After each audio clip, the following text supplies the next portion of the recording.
बिस्मिल्लाहिर्रहमानिर्रहीम रब्बे यस्सिर वला तुअस्सिर व तम्मिम बिल खैर।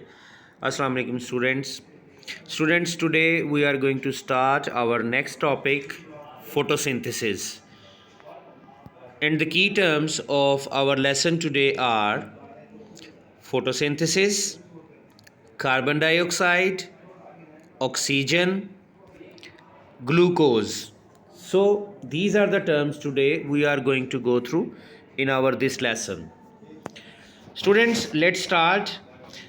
फर्स्ट ऑफ ऑल हम बात करेंगे फोटोसिंथेसिस वर्ड के ऊपर। फोटोसिंथेसिस का जो वर्ड है is basically a combination of two Greek words. ये दो ग्रीक वर्ड्स का कॉम्बिनेशन है और वो वर्ड्स क्या हैं? फोटो का मतलब क्या है? फोटो मीन्स लाइट और सिंथेसिस का मतलब है टू मेक। यानी इसका मतलब ये हुआ कि ये में भी कोई ऐसा प्रोसेस है कि जिसमें क्या किया जाता है कि लाइट में कोई चीज़ बनाई जाती है। In the presence of light something is to make, कोई ना कोई चीज़ जो है वो बनाई जाती है। तो फोटोसिंथेसिस के वर्ड से हम पहले भी वाकिफ़ हैं, हम इसको पहले भी पढ़ चुके हैं कि फोटोसिंथेसिस जो है इसमें प्लांट्स क्या करते हैं, अपनी खुराक खुद तैयार करते हैं। ये वो प्रोसेस है। तो अगर हम इस डायग्राम को देखें तो इसमें प्लांट हमारे सामने है। सूरज की रोशनी में, यानी in the presence of light, सूरज की रोशनी की मौजूदगी में कार्बन डाइऑक्साइड और वाटर, ये दोनों आपस में मिलते हैं। इनके रिएक्शन से बनता क्या है? प्लांट्स जो बनाते हैं वो क्या है? वो है ग्लूकोज और ऑक्सीजन। ग्लूकोज और ऑक्सीजन जो है वो प्रोड्यूस होती है। सो हम ये कह सकते हैं कि इस इक्वेशन को अगर हम लें तो इसमें मिलने वाली चीज़ें कौन सी हैं?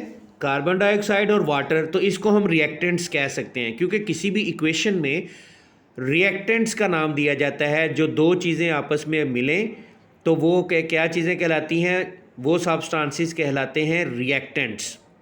तो रिएक्टेंट्स क्या हुए फोटोसिंथेसिस के प्रोसेस के? Carbon dioxide and water.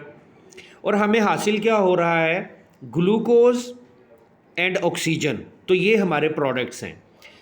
Means photosynthesis के प्रोसेस में रिएक्टेंट्स क्या हैं? Carbon dioxide and water. Products क्या हैं? Glucose and oxygen.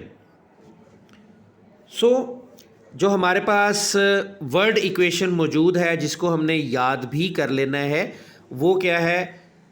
ये आपके सामने carbon dioxide plus water. Arrow देंगे। किसी भी केमिकल रिएक्शन को हम इसी अंदाज में लिखते हैं। सनलाइट और क्लोरोफिल की मौजूदगी में क्या चीज़ प्रोड्यूस हो रही है?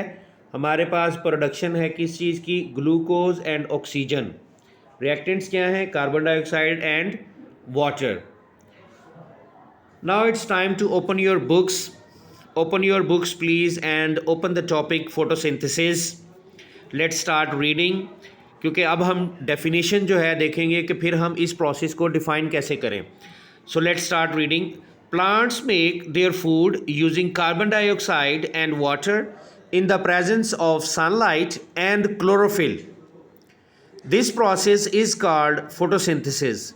यानी इसका मतलब ये हुआ, हम ये कह रहे हैं कि प्लांट्स अपनी खुराक तैयार करते हैं, प्लांट्स अपना फूड तैयार करते हैं कार्बन डाइऑक्साइड और वाटर को यूज़ करते हुए। किस चीज़ की मौजूदगी में? क्लोरोफिल और सनलाइट की मौजूदगी में। तो ये जो एक प्रोसेस है, ये उनके खुराक तैयार करने का जो अमल है वो क्या कहलाता है? Photosynthesis.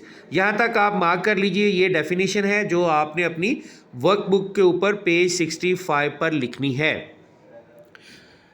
Do you remember that all organisms use और ऑक्सीजन ड्यूरिंग रेस्पिरेशन? तो आपको याद आ रहा है वाकई कि जो तमाम ऑर्गेनिज्म हैं, जितने भी जानदार हैं, वो ऑक्सीजन यूज़ करते हैं रेस्पिरेशन के प्रोसेस में। वर्ड इक्वेशन हमने पहले भी डिस्कस कर ली, ये दी हुई है, इसको आपने अच्छी तरह से याद कर लेना है। Now come on next page, it's importance of photosynthesis. photosynthesis is one of the most important chemical changes that take place in our world. तो ये सबसे ज़्यादा मोस्ट इम्पॉर्टेंट केमिकल चेंज है इस पूरी दुनिया में. If photosynthesis did not take place, अगर फोटोसिंथेसिस ना हो तो क्या हो? Nearly all living things would die. तो सारे जानदार जो हैं वो डेड हो जाएंगे अगर फोटोसिंथेसिस का प्रोसेस नहीं होगा. Products of photosynthesis are glucose and oxygen. इसको हम डिस्कस कर चुके हैं कि फोटोसिंथेसिस की प्रोडक्शन क्या है, ग्लूकोज और oxygen. All the living things use both of these products in respiration to produce energy. तो इससे हमें अंदाज़ा हो रहा है कि तमाम जानदार चीज़ें ये जो फोटोसिंथेसिस की प्रोडक्ट्स हैं उनको इस्तेमाल करती हैं. This energy is use in performing activities of life. So students, हमने फोटोसिंथेसिस के प्रोसेस को थोड़ा सा समझने की कोशिश की और उसमें जो मेजर पॉइंट्स हमारे सामने आए वो हमारी वर्कबुक पेज नंबर 65 पर भी पॉइंट्स की शक्ल में मेंशन है. तो आपने क्या करना है कि आपने ये आपके सामने वर्कबुक पेज नंबर 65 है, इसमें ये जो पॉइंट्स लिखे हुए हैं ये सारे आपने याद करने हैं. और इसी पेज के ऊपर अगर आप देखें तो एक क्वेश्चन हमें गिवन है, डिफाइन फोटोसिंथेसिस. ये वर्कबुक पेज नंबर 65 है. यहाँ पर आपने फोटोसिंथेसिस की डेफिनेशन लिखनी है जो अभी थोड़ी देर पहले हमने रीडिंग भी की उसकी. तो आज की आपकी डायरी क्या होगी? The diary is complete and learn, workbook page number 65. I repeat, complete and learn workbook page number 65. अस्सलामु अलैकुम.